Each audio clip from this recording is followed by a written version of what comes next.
As a teacher? Well, we've allowed for all the bachelor starters. They're all coming now, and so we can get started. My name is George. I'm the third of three speakers, and I have been the other two. And what I want to do today is to say something that the others haven't said, mainly. There'll be some overlap, so I'll be diverging off in a couple of different tangents. But anyway, welcome to you all. In fact, I was wanting to have the audience of all because there's a lot happening in our church today. So thank you for coming, particularly on such a nice sunny day. I woke this morning and driving to church, completely blue sky. I thought, yes, good start. Right, well, the talk is our environment, the Christian Scientist Viewpoint. First of all, what about the scientist part? Well, in 1960, when I went to Manchester as a postgraduate student, I was given a research problem, and we described something like this. We've got a fishery, and at the beginning of each year, they release a lot of tagged fish. Then during the year, they catch the fish. The tags are individually labelled so that you can follow the fish. So each year they catch the fish, the tags are returned to the research officer. And they do this over a number of years. Each year there's a release followed by captures. And what I was given was build a mathematical model which enables me, given the data, to estimate mortality rates, exploitation rates, and things like that. So that was the problem which I was fortunate to solve. Once I finished this problem, I got on to deeper stuff, I know about that, mathematics. However, at one stage I got involved as a consultant. I was only a PhD student, and I was involved as a consultant, looking at aspects of freshwater fish in the brooks up near the Lake District. I was trying to develop some new models there. And then in 1963, that's 3 years later, I had a two-year temporary teaching position in non-stop economics to get some teaching experience before returning to New Zealand. And while I was there, I had a thought of this long outstanding problem in ecology, which had been around a while and hadn't been solved. And I thought, I'll have a go at this. And I was able to solve it, It was a eureka moment. I felt like rushing out of, not naked because it was cold, and I wasn't in a bath, but it was one of those eureka moments. And what it did is it started me on a career of being interested in animal populations. And that's where the scientist part comes. And I've been working in this ever since 1960. And either tomorrow or next day, I'm sending off a book of 700 odd pages in statistical ecology, which I've been working on for 3 years.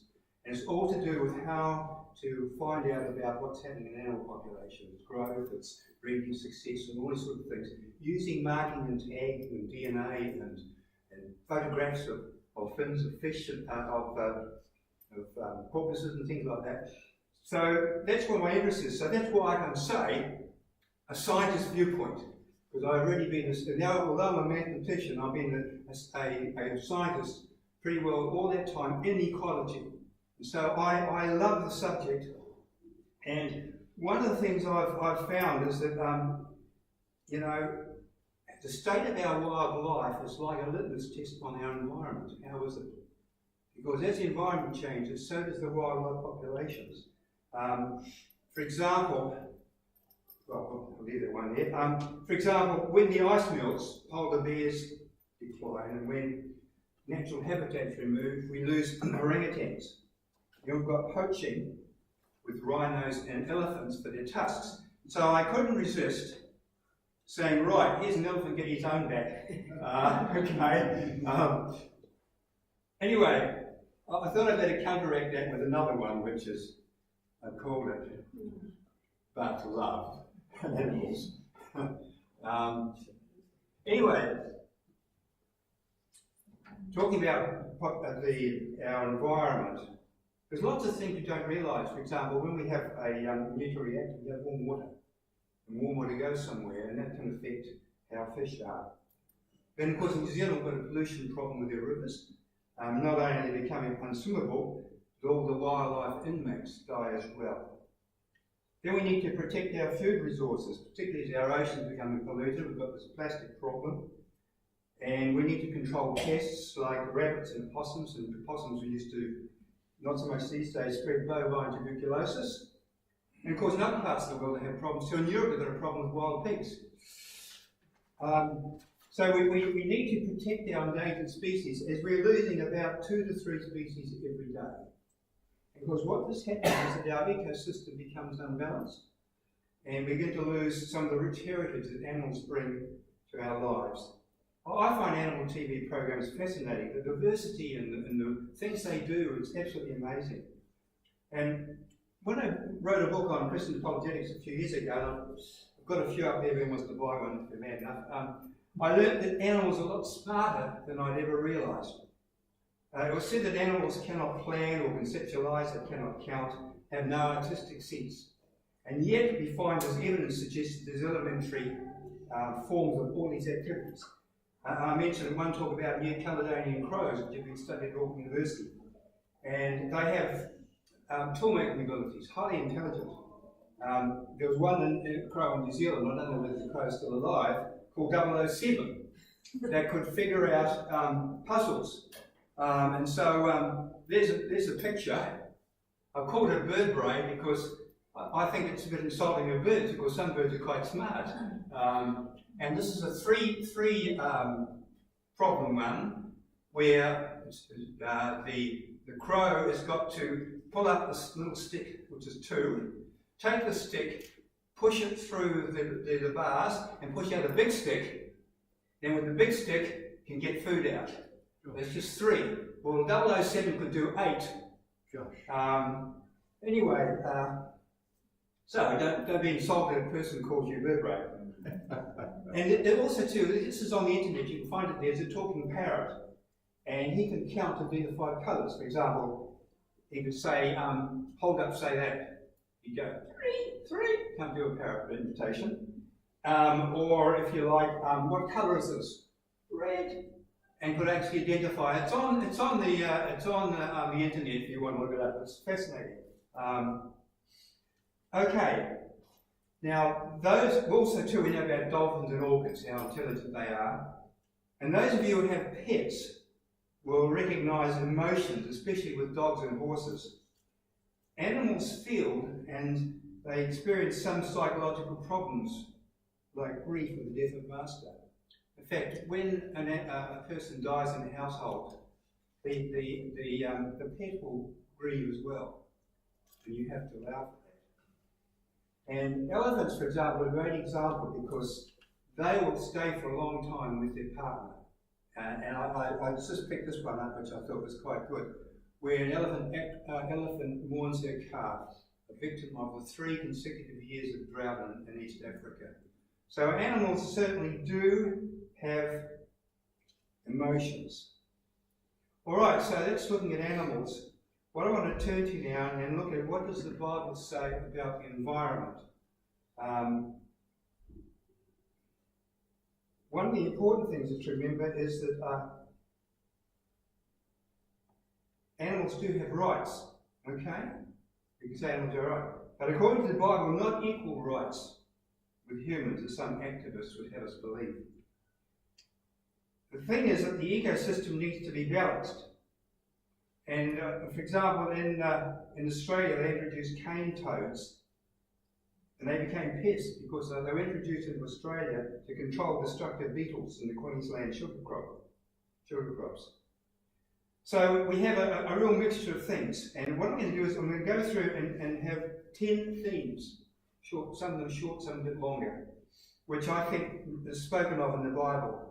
And the first one is God is creator of everything in heaven and earth, and we owe our existence to God. And this is a very strong theme. You'll find it runs through the Old Testament. God is creator. And I like this one from Job, because God has a lot to say in Job, in the chapters of Job towards the end there, where he's talking about nature and all the rest of it. But ask the beasts, and they will teach you, the birds of the heavens, and they will tell you, or the bushes of the earth, and they will teach you, and the fish of the sea will declare to you. Who among all of these does not know that the hand of the Lord has done this? In his hand is the life of every living thing, and the breath of all mankind. And this is God speaking in Job. So, there's a few more of these. Revelation 4:11. You are worthy, O Lord and God, to receive glory and honour and power, for you created all things, and by your will they are created and have their being. Colossians 1:17 speaks about Jesus being before all things, and in him all things, the emphasis on all things, hold together. Then on Matthew 28:18, and Jesus came up and spoke to him, saying, all authority is given to me in heaven and on earth, both places. Okay, now one of the things that's interesting in the Old Testament, I'm going to divert a little bit here, is the writers of the Old Testament are their aim is to get across the idea that God is sovereign. He's created, but he's also sovereign. And so we find that everything is from God's viewpoint. If you read the Old Testament, you find, for example, who took off the chariot wheels? It was God. Or Pharaoh's army chasing the Israelites through the parting of the waters of the Red Sea. Who hardened Pharaoh's heart? We read it. Pharaoh hardened his own heart. God hardened his heart, and so on. And we read about God sending in pestilence. In other words, everything, the Old Testament writers looked at it through this lens that God is sovereign. So God is doing everything. For example, in Jeremiah 21:6, God says, I will strike down those who live in the city, both man and beast, and they will die of a terrible plague. Now, the question is, was God responsible, or was it God's judgment, but through natural means? So this is the question. The second thing I want to add is God saw it was good. As we go through Genesis, after each verse it says, and God thought it was good. Even us. The next one, theme 3, is that God retains ownership of his creation. The earth is the Lord's and everything in it, the world and all who live in it. The heavens are yours, and yours also the earth. This is about God. And you founded the world and all that is in it. And here's an interesting one in Leviticus. The land must not be sold permanently, because the land is mine, this is God speaking, and you reside in my land as foreigners and strangers. In other words, everything belongs to God. He created it, but he retains the ownership of it.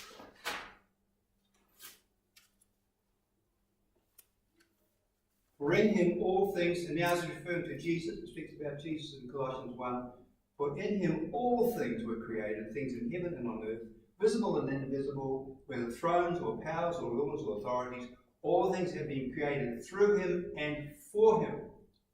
Psalm 50, this is God speaking again, for every beast of the forest is mine, the cattle on 1,000 hills. I know every bird of the mountains, and everything that moves in the field is mine.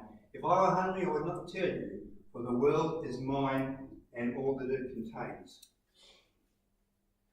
Okay, next theme. God loves and enjoys all he created. May the glory of the Lord endure forever. May the Lord rejoice in his works. And then, of course, you've got other ones which are not mentioned there, where the psalm speaks about God caring for his creation in Job 38. And in Psalm 104, there's a whole psalm about God and creation. And it speaks about God's nurture and care for his creation. Then on 2 occasions, Jesus spoke about God caring for even the smallest sparrow. 2 sparrows sold for a penny, yet not one of them will fall to the ground outside your Father's care. So God cares about his creation. Now, of course, along with that comes theme 5. We are stewards. God has delegated us as kind of landlords or managers. And we've got this famous passage in Genesis 1. I'll read it all out because I think it's important. Then God said, let us make mankind in our image, in our likeness, so that they may rule over the fish in the sea and the birds in the sky, over the livestock and all the wild animals, and over all the creatures that move along the ground. God created mankind in his own image. In the image of God he created them. Male and female he created them. God blessed them and said to them, be fruitful and increase in number, fill the earth and subdue it, rule over the fish in the sea and the birds in the sky, and over every living creature that moves on the ground. Then this is stewardship again. The Lord God took the man and put him in the Garden of Eden to work it and take care of it. And in Leviticus it speaks about the care of Israel they have to have for the land, or specific instructions about caring for the land, and a respect for domestic animals and respect for wildlife.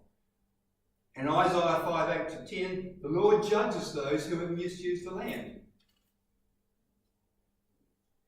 Okay, so we move on. Theme 5.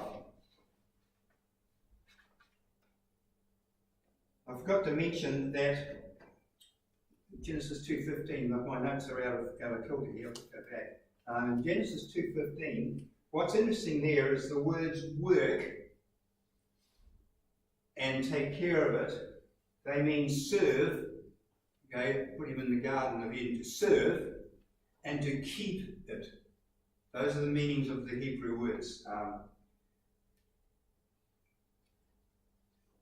And of course we have what we describe here as kind of dominion without destruction. In other words, we have the right to have control over nature, but not to destroy it. And of course we've got the parable of talents, although that's more about money, about talent being a finance, about money. The idea of stewardship is there. We know that stewardship runs right through the New Testament. That we are stewards of everything. Everything we have is on loan from God. We are stewards. And it involves the world as well, how we treat the world. We are stewards. And one of the problems I find is that the way we sort of see life, there has been a tendency in the past for even the church to kind of downgrade the physical, both the physical in the world and our bodies. We found this particularly with Plato and the so-called Gnostics, which are a group way back. And this sort of downgrading the physical world means that therefore it's not important. And in a way, this has been part of the church's heritage, if you like, has come through. And in the Bible, it talks about the physical versus the spiritual. We have a sort of a dichotomy. Then we have body, mind, and spirit, which is kind of a trichotomy. Then we have the Jewish way of looking at it, which is the whole person, which is more in keeping with modern neuroscience. We are a whole person. We're related in all those three things. And the word nefesh haya, this is the breath of life, which we share with the animals. They're usually translated as soul. So there's the picture, the Jewish picture is that of an integrated being, and not splitting up. So one's not more important than the other. It's the whole being that's important. Anyway, getting on to the next one again.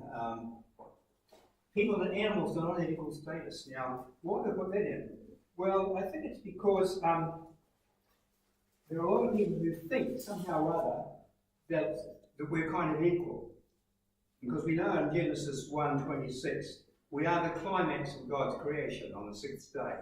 And I love this passage here, Psalm 8:5-8. You have made them, that's humankind, a little lower than the angels. Although the word there is Elohim, which is God. And so some translations say lower than God. It still gives us high elevation. And confound them with glory and honour.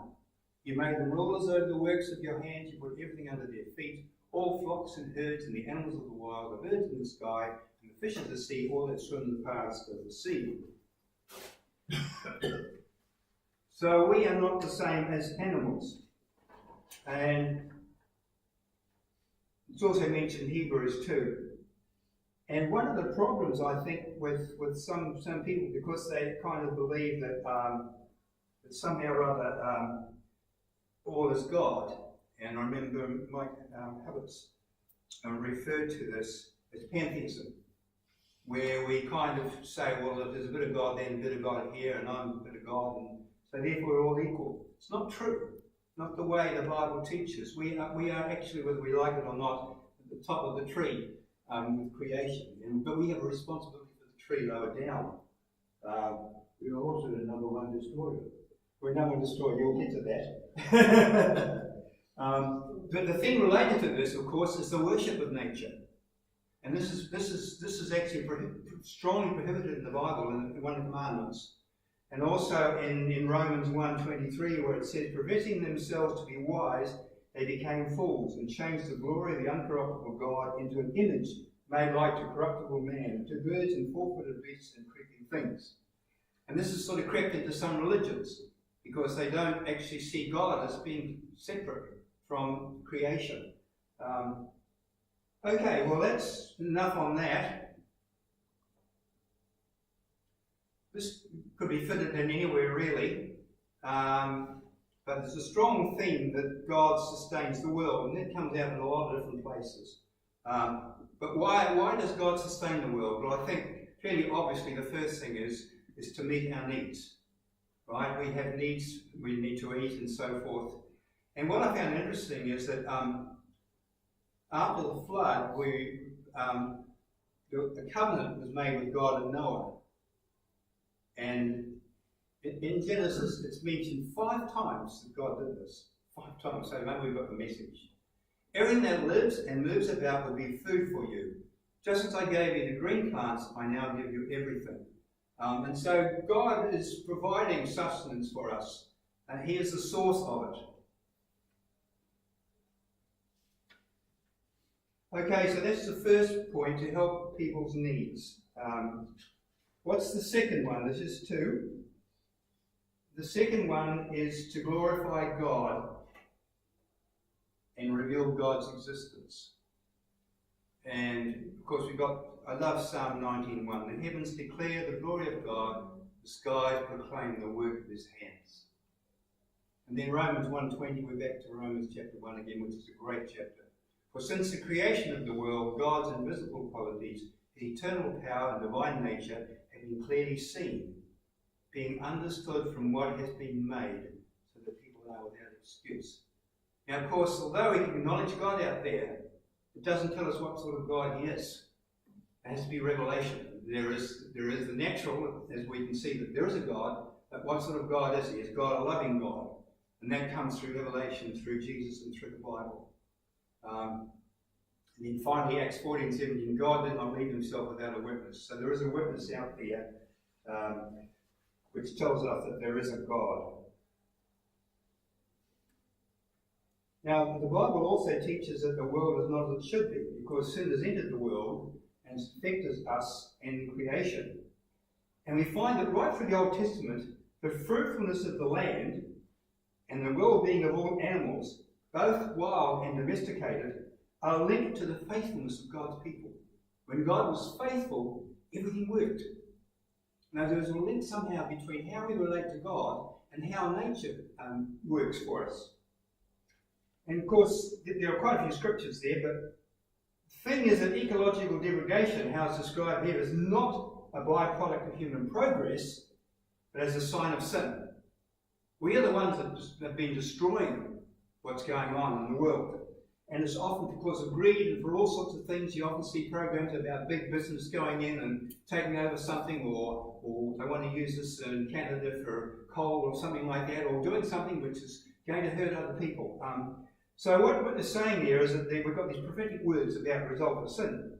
And this leads us to the next theme. We live in a fallen world. And we're going to have several miserable verses now, if you like. I will weep and wail for the mountains and take up a lament concerning the wilderness grasslands. They are desolate and untravelled, and the lying of cattle is not heard. The birds have all fled and the animals are gone. Say to the people of the land, this is what the sovereign Lord says about those living in Jerusalem and the land of Israel. They will eat their food in anxiety and drink their water in despair, for their land will be stripped of everything in it because of the violence of all who live there. The inhabited towns will be laid waste and the land will be desolate. Then you will know that I am the Lord. Hear the word of the Lord, you Israelites, because the Lord has charge to bring against you who live in the land. There is no faithfulness, no love, no acknowledgement of God in the land. There is only cursing, lying and murder, stealing and adultery. They break all bounds and the bloodshed follows bloodshed. Because of this, the land dries up and all who live in it waste away. The beasts of the field, the birds in the sky and the fish in the sea are swept away. Notice it, it's judgment. Now the question is, the judgment actually brought by God, this is because on ourselves, consequences of what we do. So that's the question, and I'm sure there is an element of truth in both of them. All right. This is a little bit out of the theme, but it leads me to the next one. How will the world end? Because a lot of the discussion about the environment, people say, well, the world's going to go, so why worry? It's going to be burnt up and all the rest of it. It's like 2 Peter 3:10, but the day of the Lord will come like a thief. The heavens will disappear with a roar, the elements will be destroyed by fire, and the earth and everything done in it will be laid bare. Very, very strong language. And when we look at Revelation, we've got to decide what sort of a book is it. There's very, very strong imagery. And it's also what we call apocalyptic language. In other words, there are certain symbols which indicate that something major is going to happen because God's involved. In other words, these world-shattering events must not be read, not just literally, but what they stand for. The terrifying presence of God, something which belongs to the past and to the future. So, let's have a look at the symbolism of Revelation. I'm going to start with something simple, numbers. Okay? You're probably familiar with the occurrence of number 7. The number of completeness. God rests on day 7. In Revelation we have 7 stars, 7 golden candlesticks, 7 angels who had 7 bowls full of 7 last plagues. Revelation 21:9. 7 thunders, 7 seals, and 7 angels sounding 7 trumpets. It represents something. It's kind of a number which represents completeness. You'll also find numbers 3 and 4 in there as well. You'll find patterns of 3 and patterns of 4. And this is kind of symbolic language. And what about the number 40? We all know about number 40. Jesus was in the wilderness for 40 days. And you'll find right through the Old Testament, 40 is used as a time of testing. So there's a certain amount of symbolism in the numbers. It doesn't necessarily mean those are the exact times, but they are symbolic. And so there's a certain element of this which runs through Revelation. What about the images of hell? These are description. Being cast into outer darkness, being thrown into a fiery furnace and facing eternal fire, being cast into Gehenna, which is a sort of a rubbish dump outside the city. It's kind of internal type. Well, clearly the images of burning in hell are metaphorical. We can't have conflicting images such as darkness and flames together. And hell is a rubbish dump, but it's also a bottomless pit. And we've got phrases like experiencing weeping and gnashing of teeth. There's another phrase we hear all the way through. So what we find here is a certain symbolic use of language. It gets even worse when you get into it. In fact, many of the disturbing passages from the environmental point of view are part of the judgments described in the 3 series of 7, which take up a large part of Revelation. The 7 seals, the 7 trumpets, and the 7 bowls. And one thing I want to say is that these are not necessarily literal predictions of physical events. For example, in the 6th seal, we read of a great earthquake. The sun darkened, the moon turned to blood, and the stars fell into the sky vanishing, and all the mountains and islands being displaced. Yet there are still people around to hide in the rocks and caves and mountains. So what seems like total destruction of the cosmos is not in fact so. The world continues, in spite of all this. These cosmic signs are part of the standard set of a apocalyptic package. And this is at least understood even in Joel's time, because John prophesied some of these things.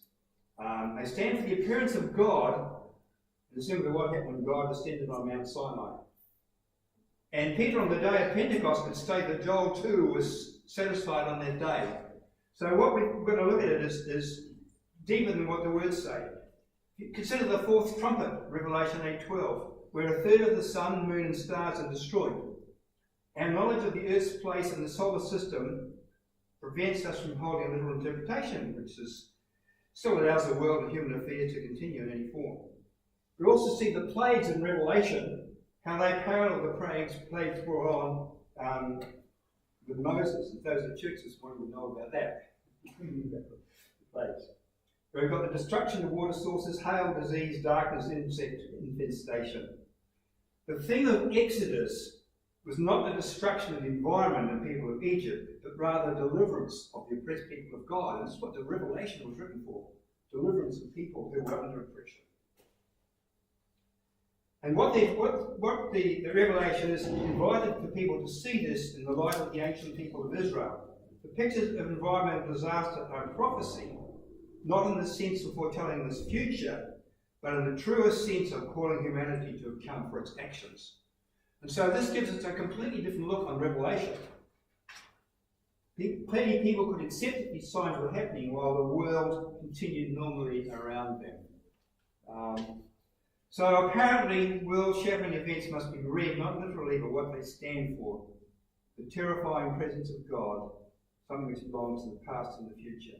Okay, that's probably quite controversial, but it seems to me to be a very clear picture that Revelation, you've got to read the thing as a whole. Let's move on. It's getting better now. The world will be restored and redeemed. 2 Corinthians 5:18-19. All this is from God, who reconciled us to himself through Christ and gave us a ministry of reconciliation. That God was reconciling the world to himself in Christ, not counting people's sins against them, and has committed to us the message of reconciliation. So that's part of our what we have to do is reconcile. For God was pleased to have all his fullness dwell in him, that's Jesus, and through him to reconcile to himself all things, whether things on earth or things on heaven, by making peace through his blood shed on the cross. And I already mentioned Genesis 9, God's covenant with Noah. This, I think, is a very interesting passage in Romans 8, and probably you're both all very familiar with. I love the whole chapter. It's brilliant. There's so many good things in that chapter.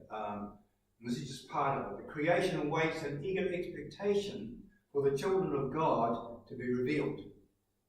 For the creation was subjected to frustration, not by its own choice, but by the will of one who subjected it, in hope that the creation itself will be liberated from its bondage to decay and brought into the freedom and glory of the children of God. In other words, children of God and creation are somehow or other connected.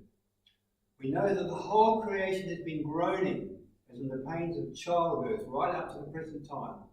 Not only so, but we ourselves, who have the first fruits of the Spirit, groan inwardly as we wait eagerly for our adoption to sonship. And sonship means here's inheritance. It's not a male or female word, it's inheritance. The redemption of our bodies.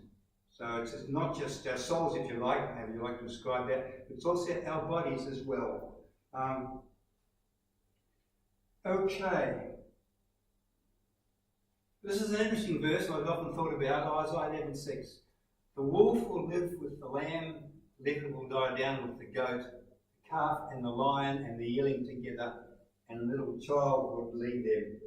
And it's interesting, what does this really mean? Is it metaphorical or physical? What kind of lion?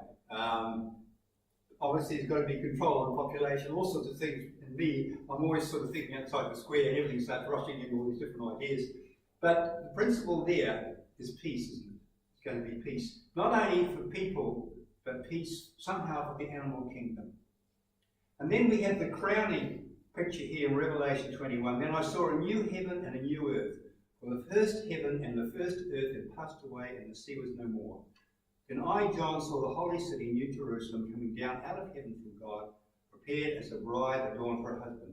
And I heard a loud voice from heaven saying, Behold, the tabernacle of God is with men and women, and he will dwell with them, and they shall be his people, and God himself will be with them and be their God. And this talks about, if you like, a new heaven and a new earth, which God will inhabit fully.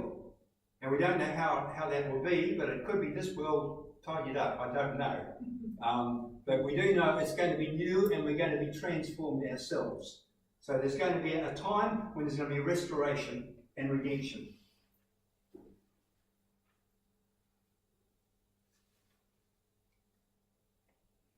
Okay, well that's before I do my last topic, I'll just go quickly through those 10. I'm sure you remember them all. God is creator, okay? That's a very, very clear message in the Bible, particularly in the Old Testament. God saw that it was good. God retains ownership. God loves and enjoys his creation. but we are stewards. Humans and animals are not equal, right? And God sustains the world. We live in a fallen world. How will the world end up with a bang? Will they? The world will be restored. Okay, so that's basically the biblical viewpoint. I'm going to touch a topic now which is controversial, called climate change. Because some people say, what is going on? And who's to blame for it? Okay?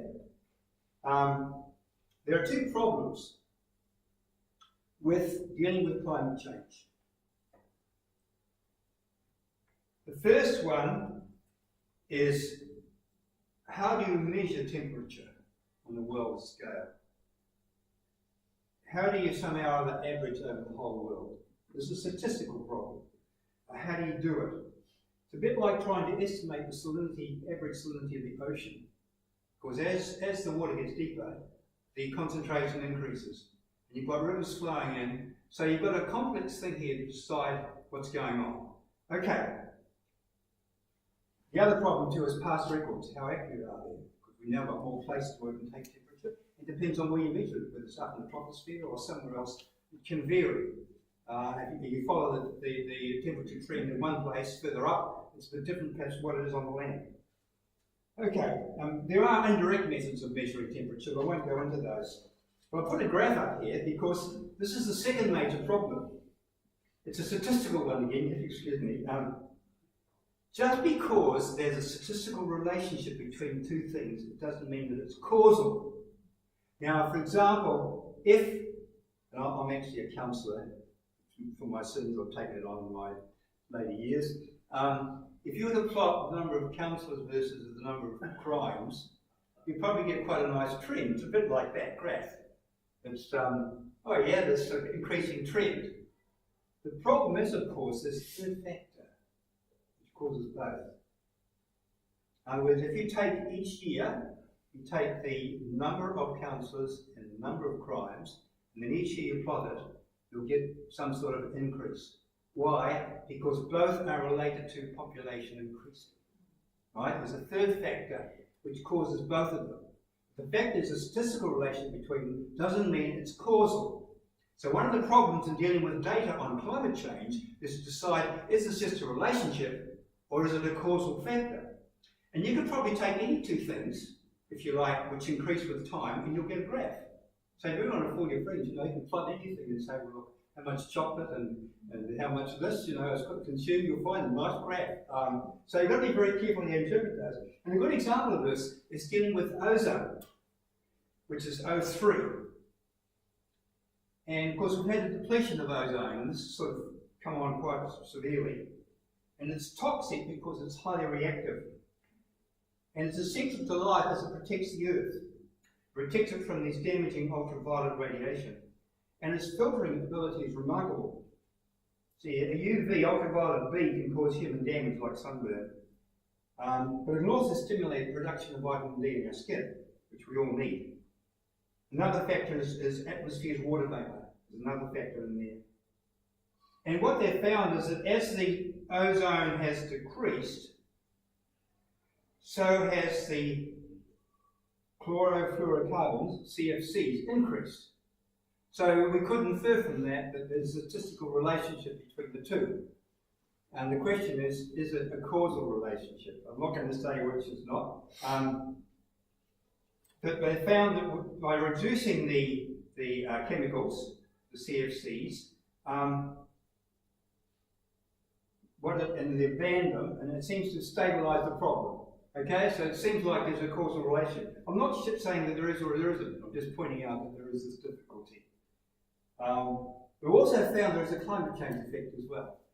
So we don't know whether there's something lurking underneath which is causing both of them. In particular, if we look at the global temperature from 1880 to 2010, it's very interesting. It's got some flat bits.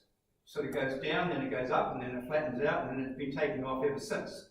So there's an interesting thing going on here. I want to say a little bit about ice ages.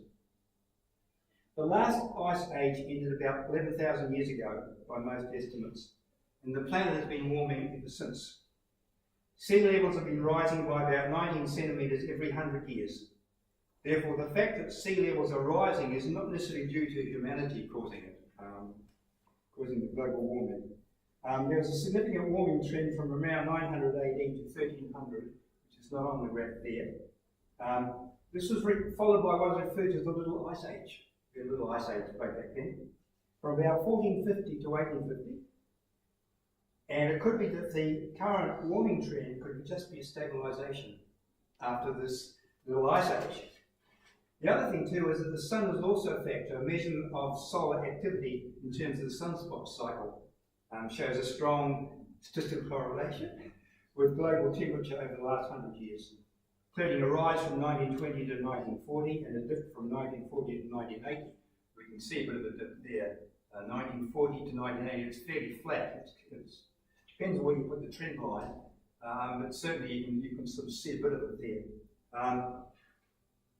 Carbon dioxide levels, this is another one which has caused huge debate. There's a professor, Australian geologist, called Ian Plummer, and like all Australians, he's quite outspoken. I can say this because I was actually born in Australia. I only admit it occasionally. I came over when I was quite young, so I'm naturalised rather than sharp. Anyway, he said that the recent volcanic eruption in Iceland, he's talking about this, since its first spewing of volcanic ash has in just 4 days negated every single effort you have made in the past 5 years to control CO2 emissions. The volcanic ash emitted in the Earth's atmosphere in just 4 days, yes, 4 days by that volcano in Iceland, has totally erased every single effort you have made to reduce the evil beast carbon. And there are around 200 active volcanoes on the planet spewing out this cruddy called at any one time, every day. The volcano Pinatubo erupted in the Philippines in 1991. It spewed out more greenhouse gases into the atmosphere than the entire human race had emitted all its years on Earth. Now, how it worked it out, I don't know.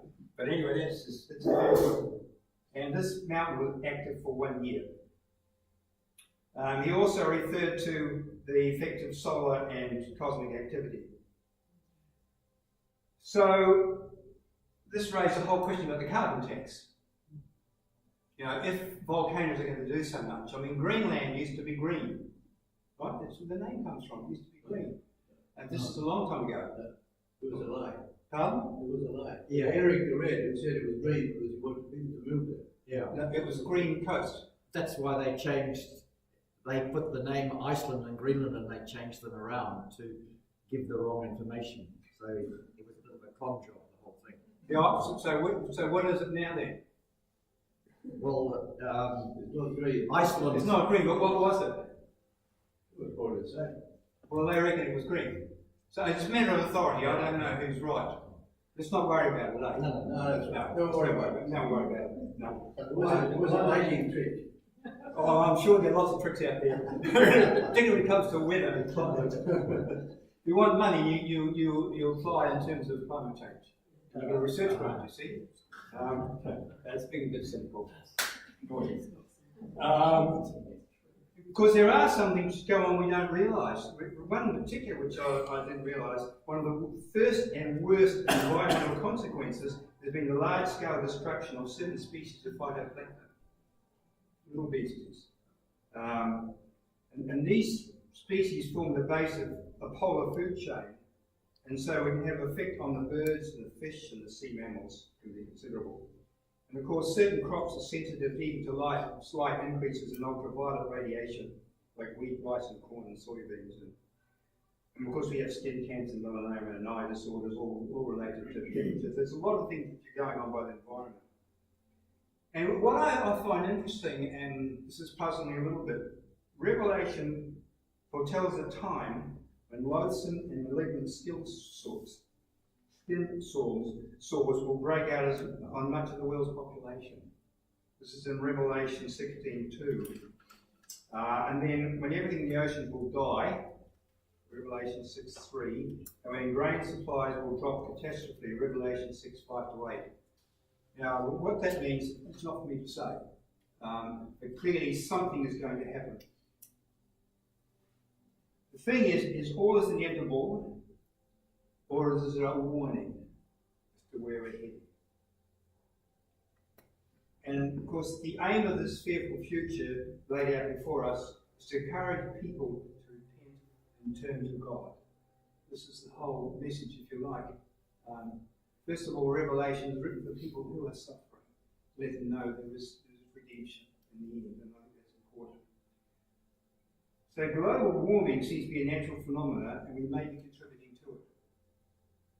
The real problem, as I see it, is not the question of global warming, that we are polluting the world. The global warming is not the main thing we're polluting. The warming may be part of it, but the key thing is that we are polluting the world.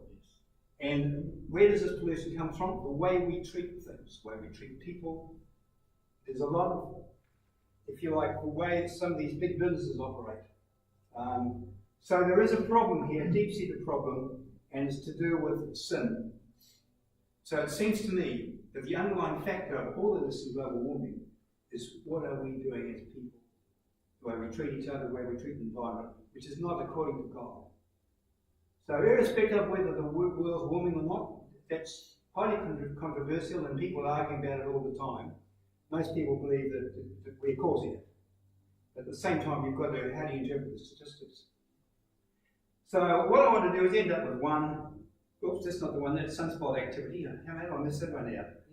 That's the one I want to do. Peace. Peace. So that's quite a nice one to finish with later. I've said enough. How long have we been going for? Quite a while, actually.